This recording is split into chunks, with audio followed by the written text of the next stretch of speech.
सो नमस्कार दोस्तों, आप सभी का आपके अपने यूट्यूब चैनल एग्ज़ाम की में स्वागत है। जैसा कि आज हम लोग स्टील स्ट्रक्चर को पढ़ने जा रहे हैं, तो स्टील स्ट्रक्चर में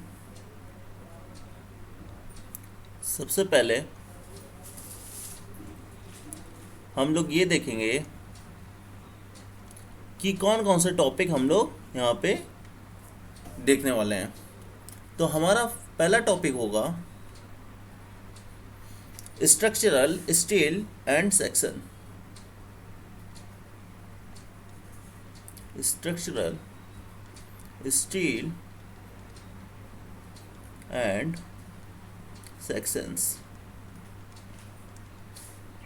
यहाँ पे हम लोग आपके जो भी स्टील स्ट्रक्चर होते हैं उनकी प्रॉपर्टीज को यहाँ पे हम लोग देखेंगे। सेकंड है riveted connection.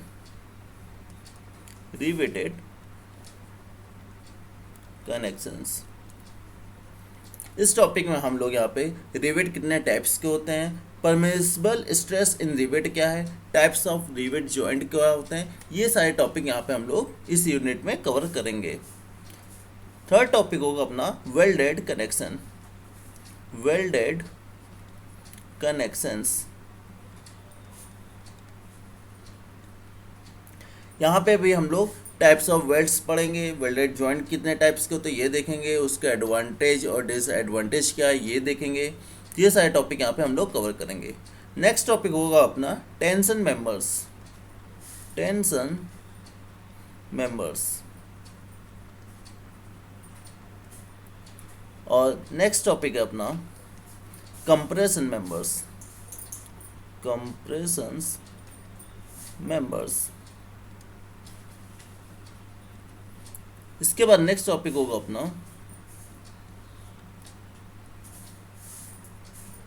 Roof truss.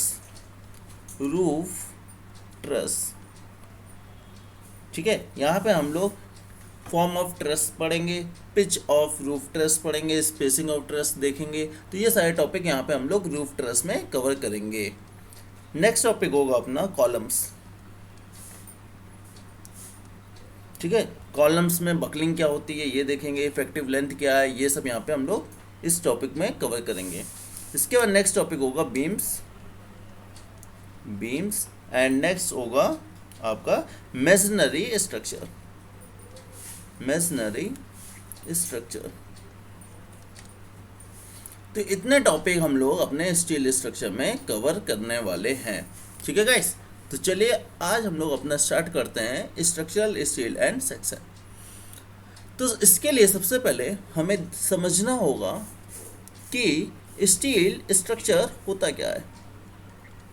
Steel structure होता क्या है। तो स्टील तो आप सभी ने देखी होगी अच्छे से, क्योंकि आप सब सिविल इंजीनियर बनने वाले हैं तो आपको पता होगा स्टील क्या है।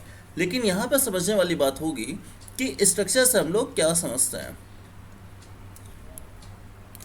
आप लोग जो भी स्ट्रक्चर समझते हो उसको कमेंट करके मुझे बताइए कि आप लोग स्ट्रक्चर से क्या समझते हैं। तो अगर इसको सिंपल शब्दों में हम ऐसे बोले कि it is a combination of members which is design for specific purpose, ठीक है। तो मेंबर्स का, किसी भी स्टील के मेंबर्स का ऐसा कॉम्बिनेशन बनाना जो एक किसी स्पेसिफिक पर्पस के यूज़ में हो, उसको हम लोग स्ट्रक्चर बोलते हैं, ठीक है गाइस। तो लिखो, it is combination of members which is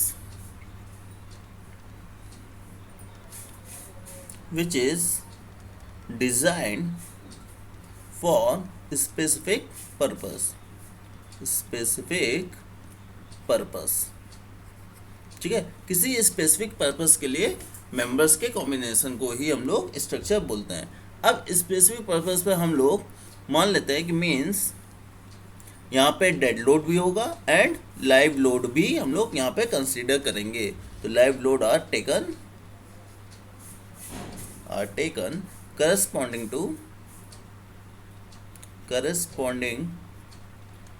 to IS code इसमें यूज़ करते हैं हम लोग 875 part 1 and part two and part two part one and part second IS 875 code को हम लोग यहाँ यूज़ करते हैं, ठीक है ना गाइस।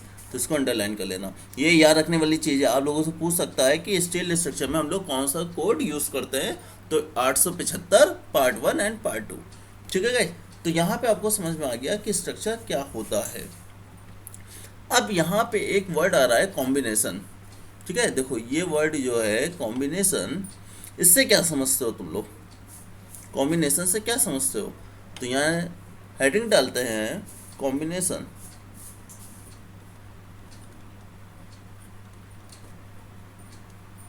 कि आप सब लोग कॉम्बिनेशन से क्या समझते हैं? तो अगर कॉम्बिनेशन की बात की जाए तो कॉम्बिनेशन का मतलब सिंपल सा ये होता है कि हम इंश्योर कर रहे हैं कि जो भी आपकी इक्विलिब्रियम कंडीशन होंगी वो सेटिस्फाई होनी चाहिए स्ट्रक्चर के लिए, ताकि स्ट्रक्चर हमारा स्टेबल हो जाए, ठीक है ना। तो it is ensure that it is ensure and satisfy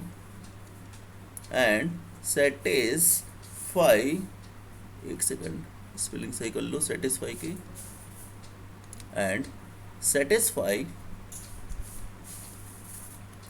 equilibrium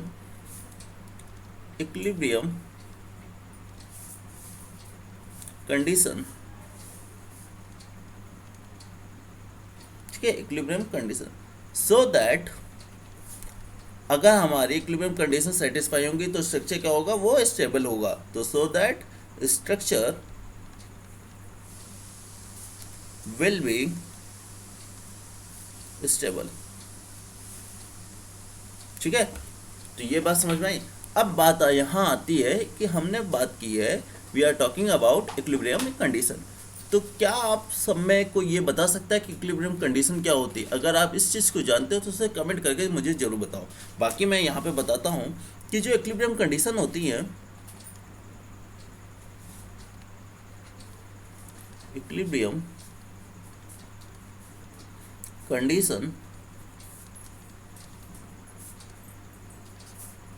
जो हैं कौन कौन सी होती है? एक होती है summation fx equal to 0, next होती है summation fy equal to 0 and summation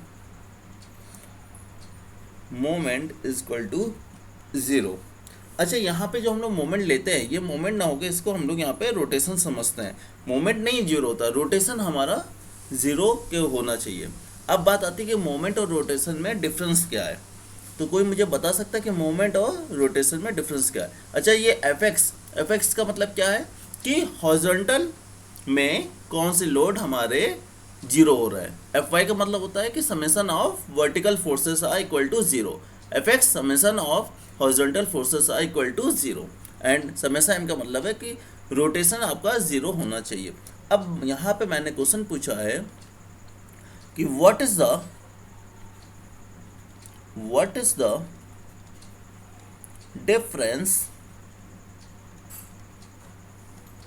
between rotation end moment, ठीक है। रोटेशन मोमेंट के बीच का डिफरेंस बताओ, अगर किसी को पता है तो। कोई बता सकता है? अगर कोई बता सकता है तो मुझे कमेंट करके ज़रूर बताओ कि रोटेशन और मोमेंट के बीच में डिफरेंस क्या होता है। बाकी आप सब लोग देखिए कि सबसे पहली बात तो हमें ये समझना पड़ेगा कि रोटेशन और मोमेंट जो होते हैं वो एक दूसरे के हमेशा अपोजिट होते हैं, ठीक है। तो rotation and moments are opposite, ठीक है। अब इसको हम लोग यहाँ से समझते हैं कि मान लेते हैं हमारे पास कोई फिक्स बीम है और यहाँ पे हमारा लोड लग रहा है, ठीक है। इसको मान लिया P। अब हम जानते हैं कि यहाँ पे जो हमारा हॉरिजॉन्टल होगा वो 0 होता है, यहाँ आएगा एक वर्टिकल आएगा, ठीक है ना। एक हॉरिजॉन्टल फोर्स आता है, एक वर्टिकल आता है बीम में जो आपकी फिक्स बीम हो, और हमारा एक मोमेंट भी यहाँ पे जनरेट होता है। लेकिन यहाँ कोई बता सकता है कि यहाँ रोटेशन कितना होगा? क्योंकि ये हमारी फिक्स बीम है, तो यहाँ पे जो रोटेशन होगा वो थीटा इक्वल टू क्या होगा, जीरो होगा। जब थीटा हमारा जीरो होगा तो यहाँ पे मोमेंट की वैल्यू जीरो नहीं होगी, मोमेंट कुछ ना कुछ जरूर आएगा, ठीक है। तो यहाँ पे हमेशा रखो फिक्स बीम में जो रोटेशन हमारा जीरो होगा तो यहाँ पे मोमेंट की कुछ ना कुछ वैल्यू ज़रूर होगी, मोमेंट हमारा यहाँ पे जीरो नहीं आ सकता। तो समझ लो कि ये दोनों आपस में अपोजिट है। अब सेकंड केस देखो। सेकंड केस मानो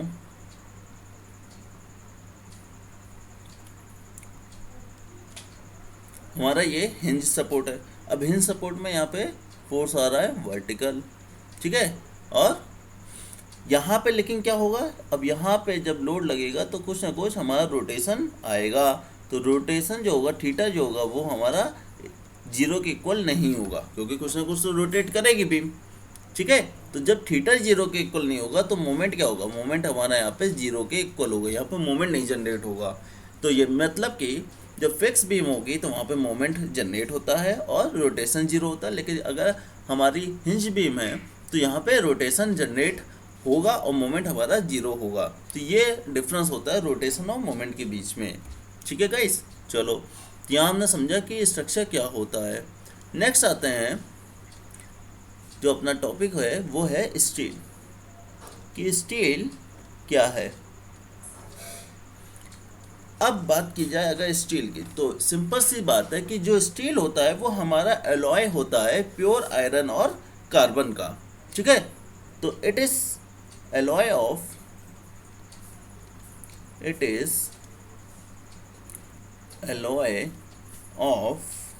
प्योर आयरन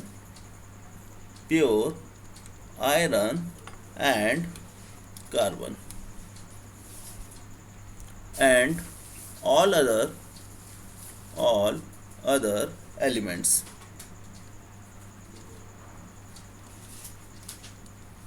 तो ये बात तो समझ आ गई कि स्टील क्या है, प्योर आयरन और कार्बन और अदर एलिमेंट का एलॉय होता है, ठीक है। इसमें आता है एक स्टेनलेस स्टील।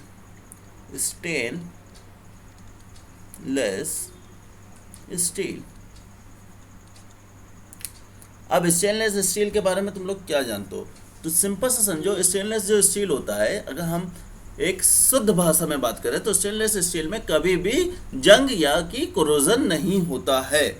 तो कोरोजन ना होता है तो क्यों नहीं होता है, क्योंकि इसमें ये जो स्टेनलेस स्टील होती है ये प्योर आयरन और क्रोमियम का एलॉय होता है। It is alloy of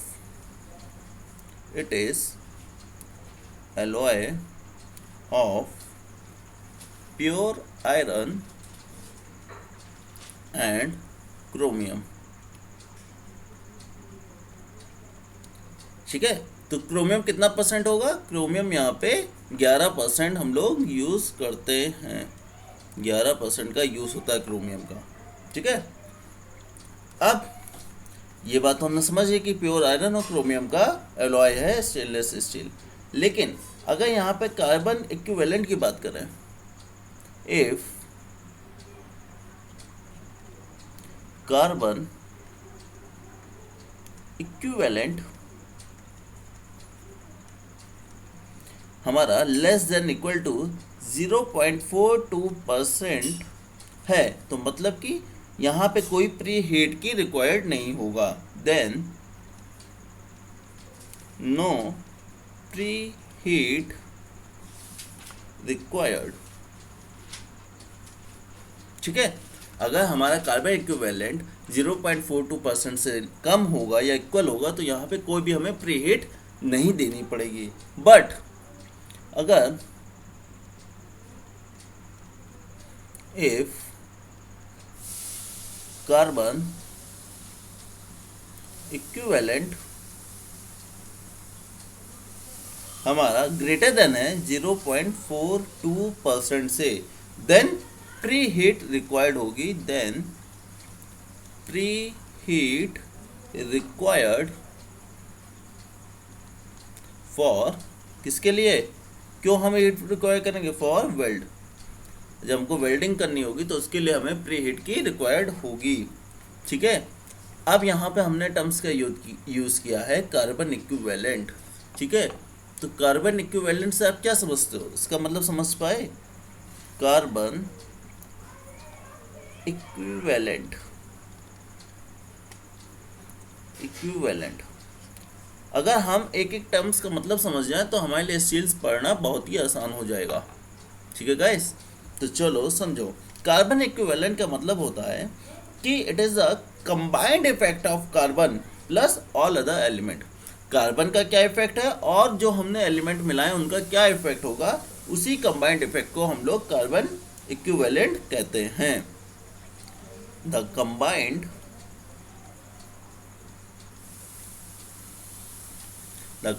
effect of carbon plus all other elements is known as carbon equivalent। Carbon equivalent, ठीक है। अब यहाँ पे एक छोटा सा नोट डाल कर लिख लो,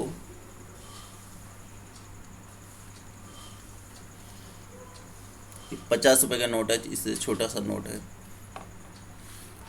कि अगर हमारा आयरन कार्बन अलॉय अगर हम 2% तक कंटेन करते हैं कार्बन, ठीक है, तो ये हमारा कार्बन स्टील कहलाता है। Iron carbon alloy containing up to 2%, अगर 2% तक हम लोग कंटेन कर रहे हैं कार्बन, 2% कार्बन, तो ये क्या कहलाएगा, ये कहलाएगा आपका, इसको क्या कहोगे, carbon steel. Carbon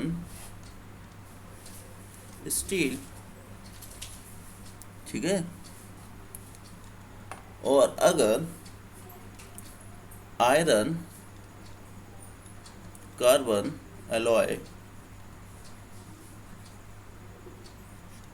containing more than 2%, अगर 2% से ज़्यादा कंटेन करेगा कार्बन को, ठीक है, तब ये क्या कहलाएगा, तब ये कहलाएगा कास्ट स्टील। कास्ट स्टील, ठीक है। कितना परसेंट होगा, कम से कम 2.5 से 2.5% से 4.5% तक, ठीक है, तब ये कास्ट स्टील कहलाएगा।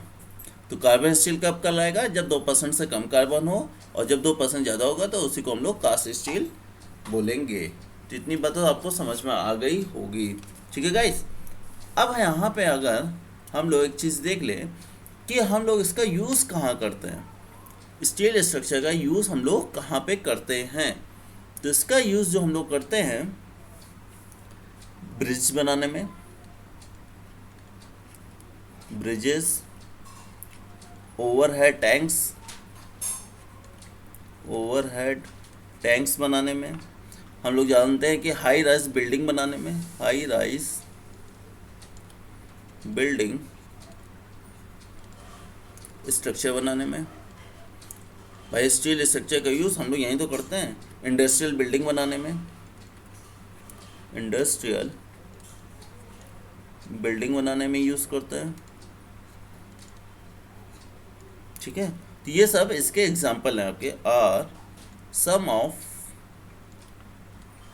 द एग्जाम्पल्स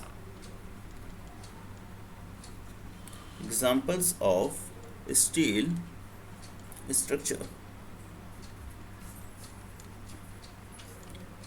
ठीक है गाइस। तो ये तो इसके आपके एग्जाम्पल हो गए। अब बात आती है कि आपके स्ट्रक्चरल मटेरियल जो आपका यूज़ कर रहे हो स्टील, इसके एडवांटेज और डिसएडवांटेज क्या है।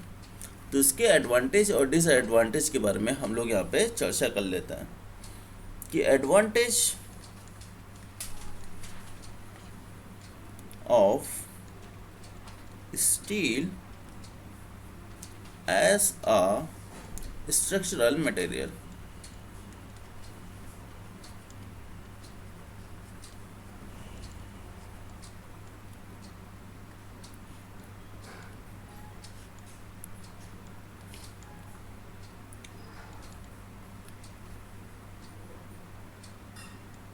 तो जैसा कि हम लोग जानते हैं कि एडवांटेज की बात कर रहे हैं, तो इसका तो फर्स्ट एडवांटेज यही है कि इसमें हाई स्ट्रेंथ होती है। तो फर्स्ट, हाई स्ट्रेंथ। ठीक है, तो क्या है, हाई स्ट्रेंथ होती है। जैसा कि हम जानते हैं कि जो स्ट्रक्चरल स्टील होता है इसकी हाई स्ट्रेंथ होती है पर यूनिट वेट। तो ये अच्छा है, लिख लो इसको कि steel has high strength per unit weight. ठीक है, अब ये किसकी वजह से होती है, तो हम लोग जानते हैं कि due to this the self weight constitute very small part of the load. ठीक है, इसकी वजह से यहाँ पे इसको स्ट्रेंथ प्रोवाइड होती है। नेक्स्ट इसका एडवांटेज होता है, नेक्स्ट एडवांटेज की बात करें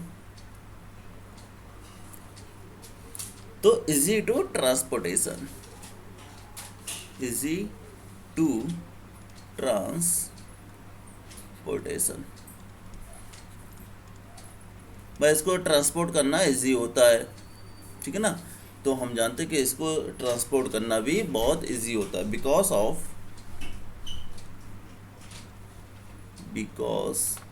of its small size and self weight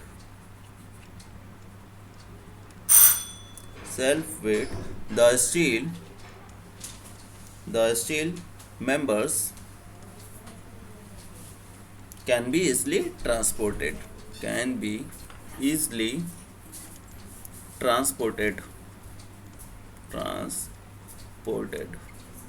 ठीक है ना। तो सेकंड हो गया हमारा ये।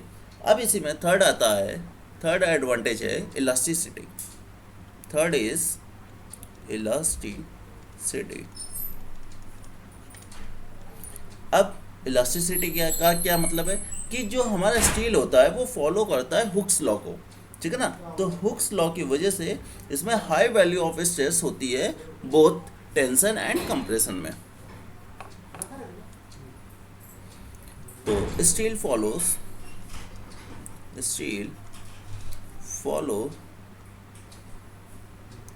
Hooke's law up to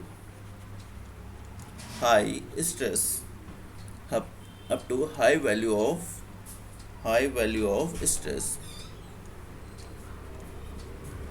in tension and compression। ठीक है, तो हमारा जो स्टील होता है वो टेंशन और कंप्रेशन दोनों ही में हाई वैल्यू तक ये स्ट्रेस सह सकता है। नेक्स्ट हमारा एडवांटेज क्या होगा, तो ये तो हो गया इलास्टिसिटी। नेक्स्ट एडवांटेज आता है अपना डक्टिलिटी।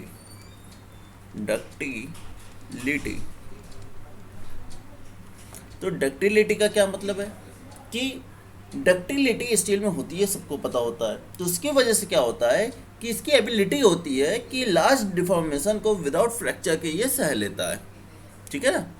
डक्टाइल होता है नेचर में। तो बिकॉज ऑफ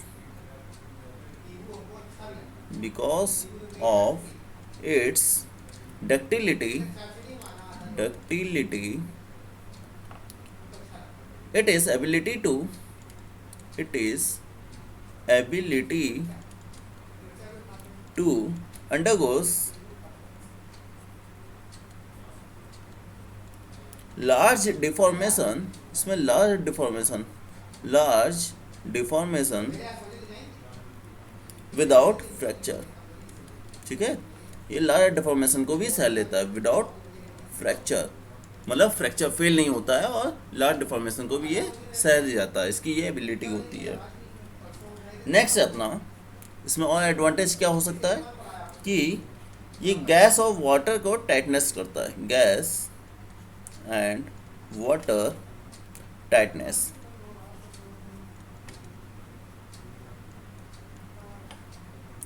मतलब कि इसकी जो स्टील की डेंसिटी होती है वो बहुत ही हाई होती है, तो उसकी वजह से क्या होता है कि इसका जो वेल्डिंग प्रोसेस होता है वो इम्प्रूव हो जाता है, जिसकी वजह से स्ट्रक्चर जो हम बनाते हैं वो वाटर टाइट और गैस टाइट हो जाता है।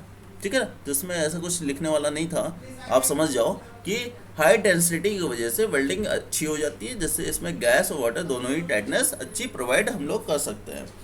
नेक्स्ट आता है इसमें एडवांटेज, 6 एडवांटेज क्या होगा, छठा 6 एडवांटेज होगा कि easy to inspection and maintenance, easy to inspection PECTION and maintenance.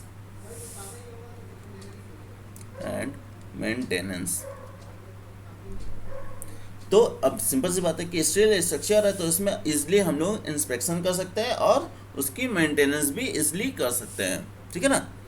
Next इसका एडवांटेज क्या होगा कि लॉन्गर लाइफ होती है, इसकी लॉन्गर लाइफ होती है। ठीक। नेक्स्ट स्क्रैप वैल्यू होती है इसमें। स्क्रैप वैल्यू की बात करते हैं अब कि स्क्रैप वैल्यू होती क्या है। तो सिंपल सी बात है, अगर इसको हम हिंदी में समझे तो स्क्रैप वैल्यू का मतलब होता है कि कबाड़ का वैल्यू, कबाड़ की वैल्यू। जब हमारा कोई भी स्टील का स्ट्रक्चर मान लो कि वो फेल हो गया या वो अपनी लाइफ पूरी कंप्लीट करने के बाद वो ख़राब हो गया, वो कोलैप्स कर गया, तो अब उस स्टील स्ट्रक्चर की अगर हम उसको कबाड़ में भी बेचेंगे तो उसका कुछ ना कुछ हमें दाम मिलेगा, तो वही हमारा होता है स्क्रैप वैल्यू। ठीक है ना। और नेक्स्ट क्या हो सकता है इसमें एक एडवांटेज कि ये रिसाइक्लेबल मटेरियल है, रिसाइक्लेबल मटेरियल होता है। ठीक है, इसको हम रिसाइकिल कर सकते हैं। तो ये सारे इसके हो गए एडवांटेज। ठीक है गाइस, ये हमने पढ़ा एडवांटेज। अब इसमें नेक्स्ट जो आएगा वो पढ़ेंगे हम लोग disadvantage. Disadvantages of steel as a structural material.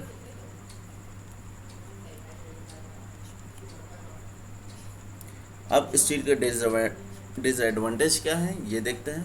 तो पहला तो हमारा होगा डिसएडवांटेज कि हाई कॉस्ट ऑफ कंस्ट्रक्शन होता है, high cost of construction.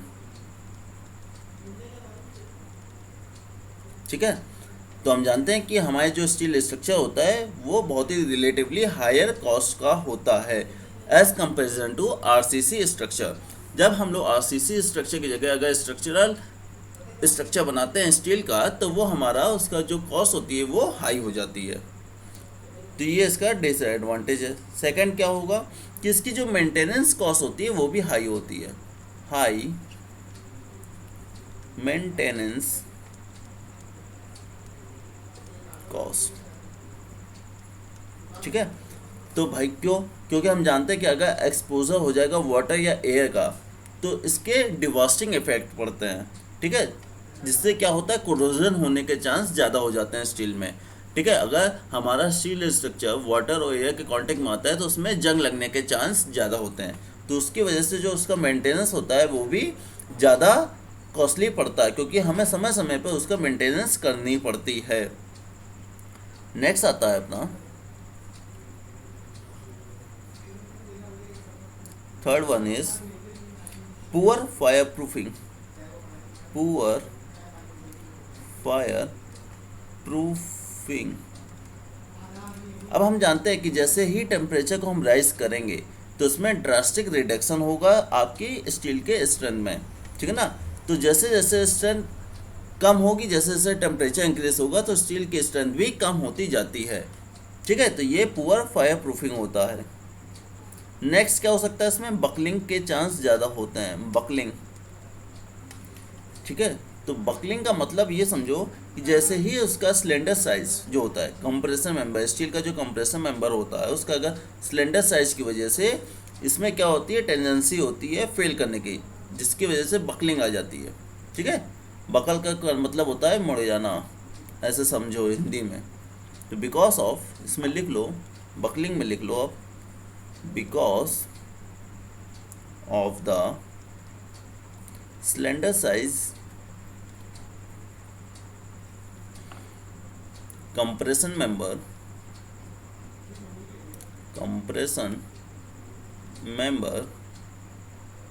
members of steel tend to fail due to buckling, buckle कर गया, कहते नहीं बकल कर गया steel structure, due to buckling, rather than to a lack